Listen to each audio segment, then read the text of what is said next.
Bom dia. Prefeitura terá que reformar feiras e mercados de São Luís. Pesquisa revela que o maranhense está gastando mais com alimentação. No estúdio, vamos falar sobre meio ambiente e as consequências do esgoto in natura despejado nas praias de São Luís. E mais, Maranhão vai ter um representante na corrida que vale R$1 milhão na Stock Car. Hoje é 13 de agosto de 2015 e o Bom Dia Maranhão já está no ar.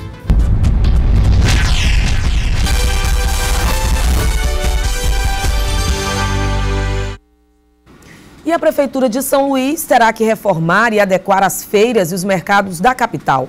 Vamos saber mais sobre essa decisão mantida pelo Tribunal de Justiça do Maranhão ao vivo com o repórter Rodrigo Santos. Ô Rodrigo, a Prefeitura terá algum prazo para iniciar aí essas determinações? Bom dia. Bom dia, Eliane. Bom dia a todos que acompanham o Bom Dia Maranhão. Olha, terá sim. Na ação civil pública proposta aí pelo Ministério Público do Trabalho, o município terá que se posicionar até em 72 horas para dizer o início de todas essas obras, o cumprimento e também a determinação judicial. Só lembrando também que o município terá 60 dias para se posicionar quanto ao programa de reforma para o devido acompanhamento e fiscalização. Nessa ação também, o município poderá ter R$15 mil de multa caso haja um descumprimento, viu, Eliane? Ô Rodrigo, agora já foram divulgadas a relação dessas feiras e também desses mercados que devem passar aí por essas reformas? Olha, já sim, são cerca de 19 feiras em toda a capital que a Prefeitura deverá revitalizar. Mas só lembrando também que a lista completa dessas feiras você pode acompanhar no portal idifusora.com. Lembrando ainda, Eliane, que somente as feiras, na responsabilidade do município, serão revitalizadas. Já o Mercado do Peixe, os mercadinhos da Coab, Vinhais, Cidade Operária e também a Ceasa é de responsabilidade privada e estadual. Então não serão reformadas. Voltamos com você, Eliane. Obrigada pelas informações, viu, Rodrigo? Bom dia, bom trabalho para você. E olha, a gente continua aí falando dessa questão de economia. A Bovespa teve queda de 1,39% aos 48.388 pontos. No mercado de câmbio, o dólar teve queda de 0,67% e vale R$ 3,47. O peso teve queda de 0,05% e vale 37 centavos. O euro teve alta de 0,68%, cotado a R$ 3,86. E a pesquisa de orçamentos familiares constatou que o maranhense está gastando bem mais com alimentação. Os produtos alimentícios apresentaram variação e a pechincha na hora da compra tem se tornado inevitável. A expressão "não tá fácil para ninguém" nunca foi tão usada como nos dias atuais. Puxado pela alta da inflação, tem sido cada vez mais difícil manter em dia as contas do mês. Fazer o supermercado, por exemplo, só depois de muita pesquisa de preço. Fazemos a listinha todo mês, vamos ao supermercado uma vez ao mês e já vamos com a listinha. Por quê? Para priorizar o que realmente não temos e não comprar nada além do que já temos em casa, né? A compra de alimentos compromete e muito o orçamento familiar. Há outras responsabilidades que também pesam nas finanças. Por conta disso, a solução tem sido o corte nas despesas. Em muitos lares maranhenses, as pessoas estão gastando menos, poupando mais e priorizando o que é essencial de fato, como, por exemplo, a energia. E aqui na casa da Juliana não é diferente. Juliana, justamente por conta do aumento de muitos preços, né? O que vocês estão priorizando, o que vocês estão deixando de comprar justamente para garantir a alimentação da família? Estamos deixando o lazer de lado, né? Estamos priorizando a alimentação por conta dos valores que estão as coisas hoje em dia. Então não estamos fazendo passeios, não estamos mais levando as crianças para brincar em shopping, não estamos fazendo mais nada disso. E de acordo com a própria universitária, está bem mais caro levar para casa as frutas e as verduras.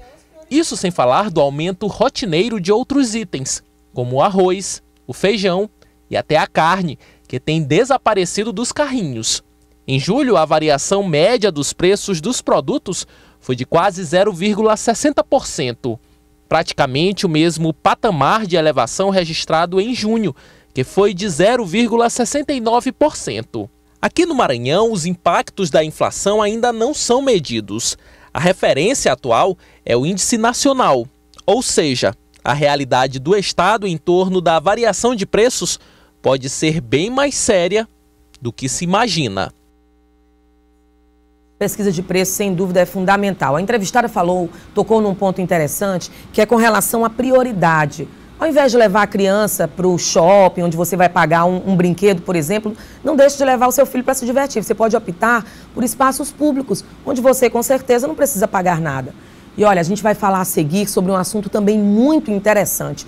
Vamos falar sobre o meio ambiente e as consequências do esgoto in natura despejado nas praias de São Luís. Agora são 7h40, não sai daí, eu volto já.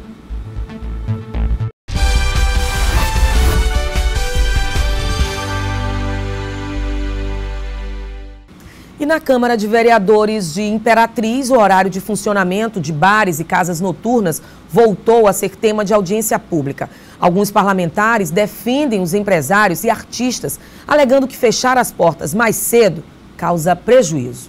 Este cantor fala que a expectativa de todos é que ninguém saia perdendo se houver mudanças no horário de funcionamento dos locais. Nós queremos uma separação, queremos separar o que é casa de show, o que são bares, o que é um show aberto. Na etapa de hoje, os vereadores apresentaram as propostas de emenda para a lei que já existe. Dependendo da discussão, ela pode ser votada ou não e regulamentar os novos horários para o funcionamento desse tipo de estabelecimento na cidade. 12 vereadores participaram da sessão.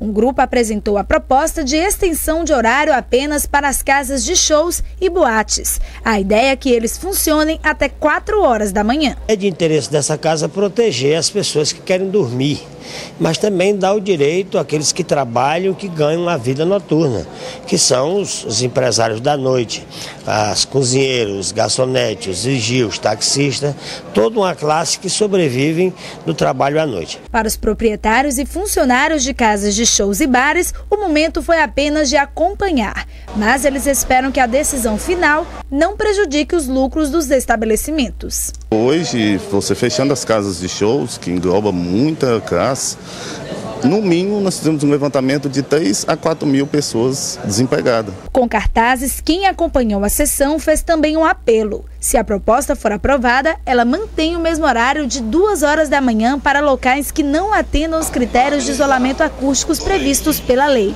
No final da manhã, a pauta foi retirada para reavaliação. A votação definitiva ficou marcada para a próxima quarta-feira. Confira agora como fica a previsão do tempo na capital e no interior do estado. Ventos que sopram do mar trazem umidade para todo o leste da região. Tempo firme e seco nas demais áreas. Vamos ver como ficam as temperaturas. Em Itapecurumirim, Bacabal e Barreirinhas, a máxima é de 35 graus. Em Barra do Corda, Imperatriz, a máxima é de 38 graus. Em Caxias, Barão de Grajaú, a máxima é de 36. Em Carolina, a máxima chega aos 38 graus. E em São Luís, os termômetros oscilam entre 24 e 32 graus. E a nossa equipe de reportagem voltou ao local onde uma mancha escura apareceu na litorânea e que teria sido provocada por esgoto in natura despejado no Rio Calhau. O problema continua, mesmo depois da CAEMA ter dito que foi resolvido com a visita dos técnicos. Em nota, a companhia admitiu uma pane no equipamento da elevatória do Coajap e, com isso, o esgoto extravasou para o afluente do rio. O diretor-presidente da CAEMA, Davi Teles, disse que aguarda análise de planilha para licitar as obras de retirada dos esgotos com urgência. E olha, o flagrante desrespeito ao meio ambiente tem gerado muitas discussões em toda a capital. Na Praia do Calhau, essa mancha escura que a gente acabou de ver, essa mancha escura de esgoto na areia, denunciou o perigo. São pelo menos 13 pontos de lançamento contendo esgoto de lixo na bacia oceânica e já foram inclusive identificados. Sobre o assunto, eu converso agora com o doutor em saneamento ambiental, Lúcio Macedo. Bom dia. Seja muito bem-vindo ao Bom Dia Maranhão para esclarecer realmente essas questões importantes aí para a população relacionadas ao meio ambiente. E aí eu falei, inclusive, chamando o senhor para essa entrevista, que são 13 pontos de lançamento contendo esgoto e lixo na bacia oceânica. Quais são esses pontos? Como é que funciona aí? Como é que está essa situação, principalmente nessa área ali do Calhau?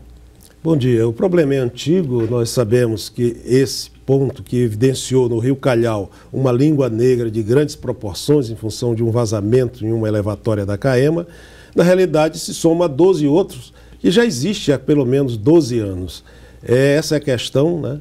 Nós temos os deságues dos nossos rios nessa bacia oceânica, uma bacia da ordem de mais de 19 quilômetros de extensão, em que nós temos as principais nossas praias, que são bastante visitadas, inclusive por pessoas que vêm ao nosso estado, que vêm à nossa capital, e que acusam exatamente essa questão que hoje é reconhecida pela Secretaria do Meio Ambiente do Estado, que é a contaminação. Nós temos então os pontos fora dos limites de vulnerabilidade preconizados pelo CONAMA. Sempre que nós temos um problema dessa ordem, remonta à história de que esses locais deveriam ser monitorados e as providências para que esses problemas fossem sanados. Até porque a gente sempre ouve dizer que essas praias, as praias de São Luís, estão impróprias para banho. E não é de hoje que esse problema acontece, né? Exatamente. A questão é muito séria no sentido de que não somente esgotos, mas também lixo são lançados pelo menos por 3 fontes. Nós temos o caso, que aí as imagens demonstram, que é através da drenagem, nós temos o caso através de calhas de rios e temos o lançamento direto através de tubulações, inclusive de rede coletora de esgoto que apresenta vazamento. Os postos de visita acabam ficando entupidos e, através do tampão, acabam chegando às praias. E gera, além do problema de ordem sanitária para os banhistas, mortandade de peixes e afeta, com certeza, toda a biota, inclusive os manguezais existentes. Pois é, eu falo também dessa questão do nível de contaminação. Nesse caso dessa mancha, que a gente inclusive pode notar melhor com a maré baixa, né? O nível de contaminação, a gente já pode dizer que é considerado grande? Bastante. Nós temos níveis de contaminação por coliformes fecais superiores a 80 mil em cada ml de água. Em cada 100 ml nós temos essa situação crítica. O máximo permitido é da ordem de 1000. Então, gera um problema que, para ser corrigido, pelo menos vão passar aí da ordem de 1 mês a 12 meses para que efetivamente a situação volte ao normal em função do nível de marés.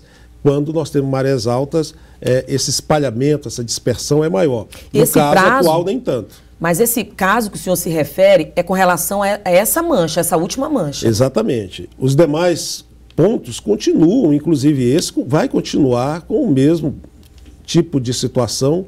A mancha, uma vez dentro da praia, gera uma pluma da ordem até de quilômetros de extensão. Isso vai, com certeza, piorar a situação ambiental em termos de vulnerabilidade das nossas praias, afugentando inclusive os turistas. Os turistas, principalmente os turistas. E a própria população local, né, que deixa de frequentar inclusive essas praias. Porque diante da informação de que essas praias estão impróprias para banho, as pessoas deixam de frequentar as praias também. O próprio turismo local, eu me refiro também. Um outro ponto interessante, o senhor falou da origem, né, dessas 3 causas distintas. O senhor falou inclusive da questão das galerias, das tubulações, das drenagens, e eu vou um pouco mais à frente. Qual seria a solução para toda essa problemática que a gente vive com relação ao meio ambiente? A gente vê esses casos que vêm à tona dessa maneira, né? Infelizmente, é uma situação que preocupa principalmente quem é frequentador assíduo da praia, as pessoas que andam pela praia, os surfistas e outras que, inclusive, têm aí os seus bares, restaurantes, hotéis, mas é preciso lembrar à população que nós temos 54 toneladas diárias de esgotos sendo lançados em todos os pontos da ilha. No entanto, 12 dessas 54 são diretamente das praias. Imagens mostram essa dispersão. A pluma, ela vai se tornar evidente durante muito tempo. Isso vai chamar a atenção da população no sentido de se conscientizar e, principalmente, gerar uma força-tarefa unindo as secretarias de meio ambiente, a CAEMA e outros órgãos no sentido de se fazer frente e, efetivamente, ter os projetos de tratamento de esgotos a nível da estação que deveria já estar contemplado. Nós temos aí projetos que demandam 8 anos sem ter um resultado efetivo. E também a limpeza das galerias de drenagem e, principalmente, coibir o lançamento clandestino de esgotos na drenagem, porque isso vai afetar os pontos mais baixos de uma faixa de bairros que vem desde a Ponta da Areia até o Olho d'Água, um contingente populacional significativo, contribuindo para essa problemática. Falta fiscalização, sem dúvida. Eu conversei com o doutor em saneamento ambiental, Lúcio Macedo, mais uma vez. Muitíssimo obrigada pelos esclarecimentos. Bom dia para o senhor. Bom dia, nós que agradecemos a oportunidade. E no próximo bloco você vai ver o Maranhão vai ter um representante na corrida que vale R$1 milhão na Stock Car. Agora são 7h53, o Bom Dia Maranhão volta já.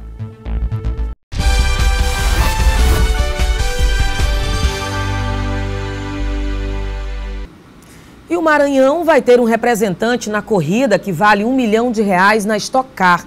Rafael Suzuki vai estar no próximo domingo em Goiânia e ainda terá outros 5 desafios nesta temporada. A Corrida do Milhão é considerada a mais importante entre todas as etapas da Stock Car. O Maranhão será bem representado durante a prova. Antes de embarcar para Goiânia, onde a corrida acontece no domingo, Rafael Suzuki conversou com nossa equipe de reportagem. O piloto não escondeu a ansiedade diante da responsabilidade assumida. Para ele, uma oportunidade única. Quem levar a melhor, além de somar muitos pontos, embolsa a quantia de nada mais, nada menos que R$1 milhão. Todo mundo trata essa corrida do milhão como uma corrida especial, né? Todo mundo sabe da premiação e o quanto aquilo é importante não só para o piloto, mas para a equipe e ele fica marcado, né? Obviamente é um título, né? Vencer a corrida do milhão. Das 12 etapas previstas para o ano, a Stock Car realiza no final de semana a 7ª etapa. Dos 34 pilotos que participam das provas, Rafael Suzuki ocupa atualmente a 22ª posição. Tempo para avançar na classificação ainda tem de sobra. O autódromo em Goiânia tem dimensões bem maiores, cerca de 3, 4 vezes mais que essa pista de kart aqui na capital maranhense. O Rafael Suzuki já conhece bem o local, já disputou lá outras 2 vezes, o que pode garantir pontos a mais para o piloto, já que essa afinidade com a pista pode garantir resultados bastante positivos ao final da prova. O fato de conhecer a pista, o fato de ter feito algumas boas corridas lá anterior, eu acho que pode ajudar a gente a ter uma boa performance desde os treinos livres até a corrida em domingo. Nessa altura do campeonato, o apoio dos maranhenses é indispensável. Tem gente que brinca, né? Vamos dividir esse prêmio aí se você ganhar, tal. Apoio sempre é positivo e energia, então nem se fala, né? Eu queria uma parte desse prêmio, viu? E olha, só lembrando que todas as reportagens da edição de hoje do Bom Dia Maranhão, você pode conferir em nosso portal idifusora.com. E o Bom Dia Maranhão termina agora. Uma ótima quinta-feira para você e até amanhã.